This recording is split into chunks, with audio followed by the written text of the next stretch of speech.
बिस्मिल्लाहिर्रहमानिर्रहीम। अस्सलाम वालेकुम।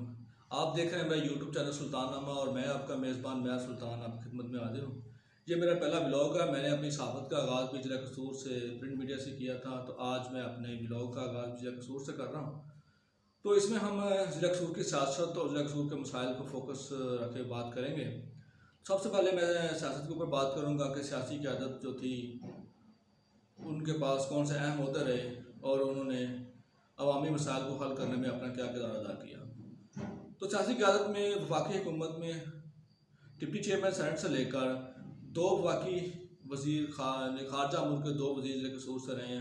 चेयरमैन तरक्की बोर्ड पाकिस्तान वो ज़िले कसूर से रहा। उसके बाद बारी आ जाती है सूबाई गवर्नमेंट की, पंजाब गवर्नमेंट की। तो पंजाब गवर्नमेंट में निगरान वज़ीर आला को था, वो ज़िले कसूर के पास रहा है। फिर 10 साल तक पंजाब असम्बली की स्पीकरशिप ज़िले कसूर के पास रही है। चीफ सेक्रेटरी पंजाब का वो ज़िले कसूर से रहा है। और उसके बाद अब तक मुतअद्दिद वज़ारतें अपना मामले खसूसी चेयरमैन इंस्ट्रक्शन टीम पंजाब इस तरह के जो मुतअद्दिद ओहदेदार हैं वो ज़िले कसूर के पास रहे हैं। तो अब बात आ जाए, ये तो था सियासी क़यादत का तारफ़ कि इतने अहम ओहदे पंजाब गवर्नमेंट के और वफाकी गवर्नमेंट के जो ज़िले कसूर के पास रहे हैं। और हालिया गवर्नमेंट में फिर 2 पार्लियामेंट सेक्रेटरी और एक स्पेशल प्राइम मिनिस्टर का असिस्टेंट जो अब वो ज़िले कसूर से है। और आखिरी जो दोबारा फिर पीटीआई की गवर्नमेंट बनी है, पहले मुस्लिम लीग नून की गवर्नमेंट थी, 2-3 माह के लिए आई है, उसमें भी 2 वज़ारतें ज़िले कसूर के पास थी। अब दोबारा फिर वज़ारतें ज़िले कसूर को मिली हैं। तो देखना ये है कि इन सियासी ओहदों की वजह से जो अवामी मसाइल थे ज़िला कसूर के, इज्तिमाई मसाइल थे, क्या वो हल हुए या नहीं हुए। तो हम बात करते हैं अवामी मसाइल की।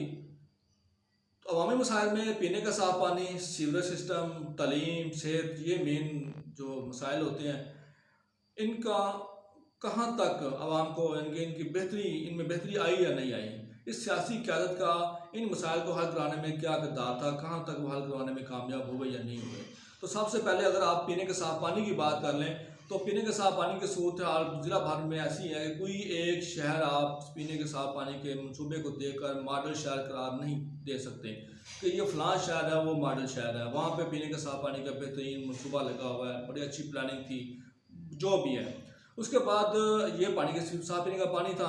तो ये थी शहरों की सूरत हाल। देहात की सूरत हाल तो फिर इल्ला माशाअल्लाह कहीं शायद कोई कहेगा देहात होगा जहाँ वो पीने के साफ़ पानी का फ़िल्टर लगा होगा जो सरकार की तरफ से होगा। पुरानी पानी की टंकियाँ थी वो तो ख़त्म हो गई, पाइपलाइनें वो एक्सपायर हो गई, तो उसमें सीवरेज का पानी आने लग पड़ा, पानी वैसे वो गंदला हो गया। अब अगर कोई देहात में कोई वाटर फिल्ट्रेशन प्लान लगा है तो वो या तो उन्होंने अपनी मदद आपकी तरफ लगाए या मुखैया रातें लगाए हैं जिन ठीक है। हुकूमत की तरफ से सियासी क़यादत की तरफ से कोई मनसूबा साजी बिल्कुल सामने नहीं आई आज तक। उसके बाद बात जाती है सीवरेज सिस्टम की। तो सीवरेज सिस्टम आप पूरे कसूर शहर जो है मेन डिस्ट्रिक्ट हेडक्वार्टर है उसको देख लें, उसके बाद बाकी कस्बा जात और शहरों को देख लें। किसी भी एक शहर का मैं चैलेंज करता हूँ, किसी भी एक शहर का जो सीवरेज का सिस्टम है वो मॉडल नहीं है। हालिया दिनों में जो बारिशें हुई हैं, कसूर शहर में 3-3 फुट तक पानी जो था वो घरों में दाखिल हो गया। आपको रोड जो थे वो नदी नालों का मंजर पेश कर रहे थे, रोड लगते नहीं थे कि ये रोड है, जो मेन रोड है, ठीक है। तो ये सूरत हाल है सियासी क़यादत की। उसके बाद बारी आती है तालीम की। तो तालीम के मैदान में भी माँ सवाए कुछ चंद एक साथ ने कोशिश की है कि उन्होंने अपने हल्कों में जो प्राइमरी स्कूल थे उनको मिडिल स्कूलों में कन्वर्ट करवाया, मिडिल स्कूलों को हाई स्कूल में कन्वर्ट करवा दिया। बाकी वो बाद के मसाइल हैं, वहाँ टीचर पूरे हो सके नहीं हो सके, फर्नीचर मिला नहीं मिला, करप्शन के सारे फंड नज़र हो गए, वो एक सेपरेट इशू है, उसको बाद में डिस्कस करेंगे। तो डिग्री कॉलेज हैं, डिग्री कॉलेज जो एक दफ़ा बन गया, उसकी अपग्रेडेशन के लिए किसी ने कुछ नहीं किया, ठीक है। जो बच्चे हैं देहात, क्योंकि ज़िले कसूर की अक्सरियती आबादी जो है उसका तल्लुक देहात से है, तो देहात में जाहिर बात है इतना सरमाया नहीं होता। वालिदैन जो उनका ज़ुर बसर है वो ज़मींदारी के ऊपर है, भैंसों के ऊपर है, उसके बाद वो मेहनत मजदूरी करते हैं। तो गरीब के बच्चे जो हैं वो मैट्रिक कर लेंगे अच्छे नंबरों में, ज़्यादा FSC कर लेंगे, अब जो दौर जा उसमें BSc कर लेंगे। उसके आगे उनके पास इतने माँ बाप के पास अखराजात ही नहीं है, उनके पास इतने वसाइल ही नहीं है कि वो आला तलीम हासिल कर सकें। बहुत थोड़े बच्चे जो हैं वो आला तलीम हासिल कर पाते हैं। तो उसके लिए आला तलीम हासिल करने के लिए बच्चों के लिए यूनिवर्सिटी बहुत ज़रूरी थी। तो बदकिस्मती से माजी उठा कर देख लें, और हाल तक सिर्फ कोई यूनिवर्सिटी की बनाने की संजीदा ख्वाहिश सामने नज़र नहीं आई। माँ सवाए कि पहली दफ़ा MPA बने हैं पाकिस्तान तहरीक इंसाफ की टिकट से, जो सूबाई वज़ीर बहबूद आबादी रहे हैं, अब उनके पास फिर दोबारा फिर दाखिला की वजारत आई है। कर्नल हाशिम डोगर साहब जो आर्मी के रिटायर्ड हैं, उन्होंने कावश की है, संजीदा कावश की है कि यूनिवर्सिटी ऑफ कसूर के नाम से यूनिवर्सिटी बन जाए और चुनिया में उन्होंने कोई ज़मीन हासिल की जैसे भी की कर करा के वो अपने मनसूबे को ADP तक ले गए कि आप फंड वहाँ से फाइनल मिल जाएंगे। लेकिन उतनी देर में उनकी हुकूमत ख़त्म हो जाती है। तो उस दौरानिया में जब वो यूनिवर्सिटी में मंजूर करवा रहे थे तो उसके थ्रू भी कुछ जो सिविल सोसाइटीज़ थी, सियासतदान थे, अपनी सियासत चमकाने लग पड़े। कसूर यूनिवर्सिटी उधर नहीं बननी चाहिए, इधर नहीं बननी चाहिए, इसमें और भी स्टेक होल्डर्स हैं, जो कि इंतहाई अफसोसनाक सूरत हाल थी। तो कहने की बात यह है कि सियासी क़यादत का जो रवैया है इस हवाले से वो मायूस क्यों रहा है। माजी गए 10 साल तक मुस्लिम लीग नून की गवर्नमेंट पंजाब में रही है और पंजाब में होते इनके पास रहे हैं, बड़े ताकतवर सियासतदान थे, चेयरमैन इनके अपने बन जाते हैं, जिला कौंसिल इलेक्शन जो जीतते हैं, 2-3-4 ख़ानदान हैं, उनके हाथों में एक की सियासी बागडोर रहती है। तो उन्होंने ऐसा कुछ नहीं किया। और एंड पे बात आती है सेहत की। तो जो सेहत की सूरत हाल है, मैं आज ही सोशल मीडिया पर एक पोस्ट देख रहा था, कंगनपुर जो रूरल हेल्थ सेंटर है वहाँ पे हमारे एक साफ़ी दोस्त हैं, वो सोशल मीडिया पोस्ट लगा रहे थे और वो उसमें मुखातब कर रहे थे पाकिस्तान तहरीक इंसाफ के साबका वज़ीर सदर अज़ीमुद्दीन लखवी साहब को कि जनाब यहाँ पर ATS इंजेक्शन तक दस्तियाब नहीं है, बड़ी बुरी सूरत हाल है। तो अगर एक रूरल सेंटर की ये सूरत हाल तो बाकी अस्पतालों की सूरत हाल क्या होगी। और सबसे बड़ी बात यह है कि डिस्ट्रिक्ट हेडक्वार्टर अस्पताल जो 34 लाख की आबादी को डील करता है, THUs हैं अपनी जगह पर हैं, लेकिन डिस्ट्रिक्ट हेडक्वार्टर अस्पताल को जो था वो टीचिंग अस्पताल का दर्जा मिलना चाहिए था, वहाँ पर मेडिकल कॉलेज बनना चाहिए था, ताकि ज़िले कसूर की 34 लाख की आबादी के जो बच्चे बच्ची हैं वो वहाँ पर मेडिकल की तलीम हासिल करते, डॉक्टर बनते, नर्सें बनते, इनकी जो भी पैरामेडिकल स्टाफ सारा वहाँ पे ट्रेन होता, वो बनता और इस ज़िले में ही वो अपनी खदमात से अंजाम देते। आज इस महंगाई के दौर में बच्चे पढ़ने से रह जाते हैं, ठीक है। तो इस सिलसिले में भी आज तक कोई संजीदा कागज सियासी क़यादत की जानिब से नाम सामने नहीं आई। होना तो यह चाहिए था। शहबाज शरीफ साहब के मुतअद्दिद विज़िट रहे हैं मुस्लिम लीग नून के दौरे हुकूमत में, लेकिन किसी भी तंजीमी अहदेदार मुस्लिम लीग नून के और फिर इनके मुख्तलिफ जो MNAs MPAs हैं उनकी जानिब से कोई मुतालबा सामने नहीं आज तक आया। मैंने तो नहीं देखा कि कहीं पे कोई मुतालबा सामने आया हो कि जनाब इसको टीचिंग अस्पताल का दर्जा देने। माँ सवाएँ बस ये शहबाज शरीफ साहब आ रहे हैं, लैटरिन देख रहे हैं, उनकी सफाई है नहीं है, ये टाइलिंग लगवा दें, ये कर दें, मैथ उड़ा दें, सी उड़ा दें, DC को ट्रांसफ़र कर दें, यही काम नजर आए हैं। होना तो ये चाहिए था कि बड़ा अर्सा पहले इसको टीचिंग अस्पताल का दर्जा मिल जाना चाहिए था और बाकी जो अस्पताल हैं उनकी भी अपग्रेडेशन अच्छी खासी होनी चाहिए थी, ताकि आवाम को अच्छी और सस्ती जो सेहत की सहूलतें हैं वो उनकी दहलीज पर मिलती।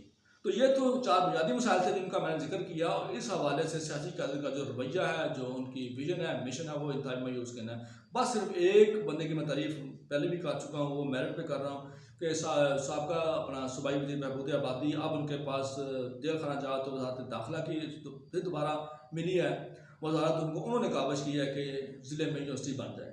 अब दोबारा फिर उनके पास गवर्नमेंट आई है तो मैं उनसे फिर दोबारा ये मुतालबा करूँगा जनाब अपने साबका मनसूबे को जल्द अज जल्द कंप्लीट करवाएँ, उसके फंड इशू करवाएँ।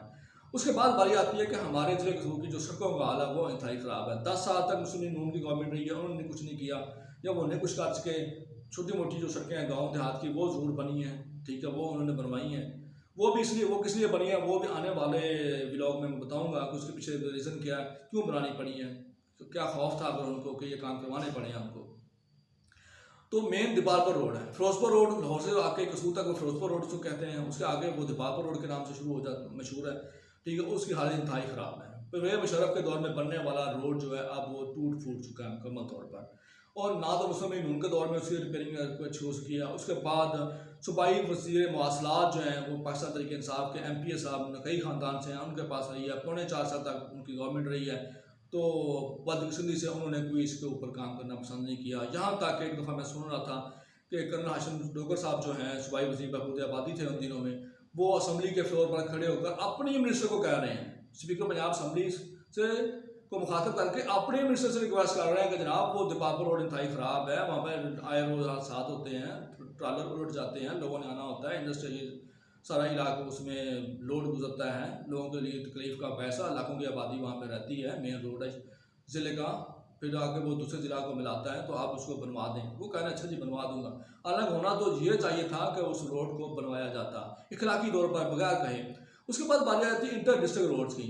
तो इंटर डिस्ट्रिक्ट रोड में 2 रोड अहम हैं, वो है कसूर कोटला किशन रोड और उसके बाद फिर बारी आती है कसूर रायमन रोड की। तो माजी में 10 साल तक पंजाब असम्बली की स्पीकरशिप रही है राणा ख़ानदान के पास, तो उनके पास भी यही रोड थे तो जो उनको ज़िली हेडक्वार्टर से मिलाते थे, अहम रोड थे और आसान तरीन जो रोड था वो था कसूर कोटला किशन रोड।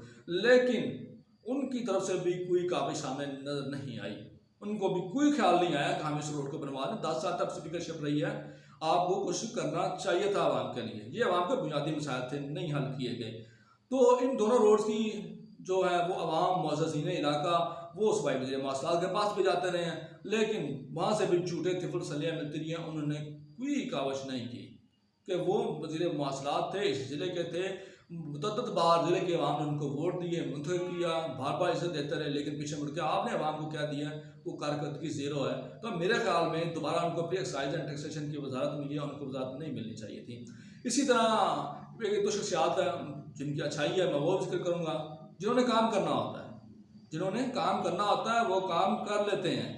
तो उसमें है कि पाकिस्तान पीपल्स पार्टी के एक MNA थे, जब उनके वो MNA मुंतखब हुए, इलेक्शन से उनका तल्लक है, तो उनकी वफाकी गवर्नमेंट नहीं थी, और जब वो MNA नहीं थे तब उनकी गवर्नमेंट थी वफाक में। तो उन्होंने उन दिनों में 3 काम किए।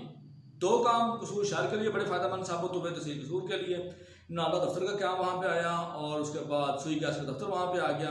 और तीसरा काम पूरे ज़िले के लिए जो अच्छा वो था पासपोर्ट ऑफिस का काम। तो मेरे कहने का मतलब ये है कि जिन लीडरों के अंदर कौम का दर्द होता है, वो कौम के मसाइल को अपने मसाइल समझते हैं, वो ऐसे काम करवा लेते हैं, इक़्तिदार उनके पास हो या ना हो। जबकि जिन लोगों का इक़्तिदार रहा है उनकी कारकर्दगी सिफर है, ठीक है। उसके बाद बारी आ जाती है सरदार तफ़ैल अहमद खान मरहूम की, अल्लाह उनको जन्नत नसीब करे। तब तहसील उन्होंने बनवाई, तहसील कोटदा किशन, और तहसील कोटदा किशन के जो काम थे वो करवा गए हैं, मनसूबे जो वो ले आए हैं वो ले आए हैं। उसके बाद कोई मनसूबा नहीं आया। तहसील की सूरत हाल इंतहाई ख़राब है। उसके बाद मुस्लिम यूनियन की गवर्नमेंट बार बार आती रही है। तो चाहिए तो यह था कि कोई नए मनसूबे आते, आवाम को सहूलतें में इजाफा होता, लेकिन ऐसा कुछ नहीं देखने को मिला।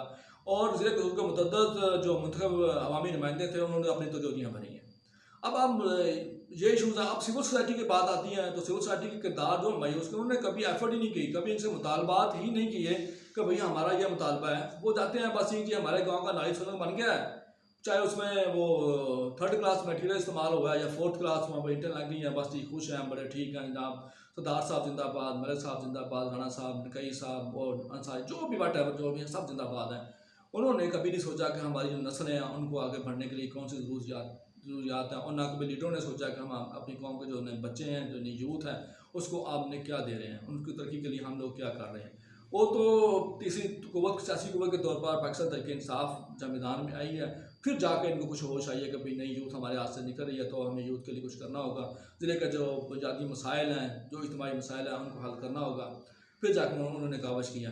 इसी तरह बाकी बहुत सारे मसाइल हैं। मैं चूँकि ब्लॉग का टाइम काफ़ी लेंथी हो रहा है, ये मेरा पहला ब्लॉग है, तो मैं चाहूँगा कि मैं इसी के ऊपर ही इख्तिताम करूँ इसका। बहुत सारे मसाइल हैं, बहुत सारी चीज़ें, अमन व अमान की सूरत हाल कैसी है, और डिपार्टमेंटल वाइज भी हम बात करेंगे। मैं एक एक डिपार्टमेंट को सामने रखकर उसके ऊपर ब्लॉग करूँगा और बताऊँगा कौन से डिपार्टमेंट क्या कारकर्दगी है, अफसान ज़िले में कैसे पोस्ट होते हैं और फिर वो आगे क्या करते हैं।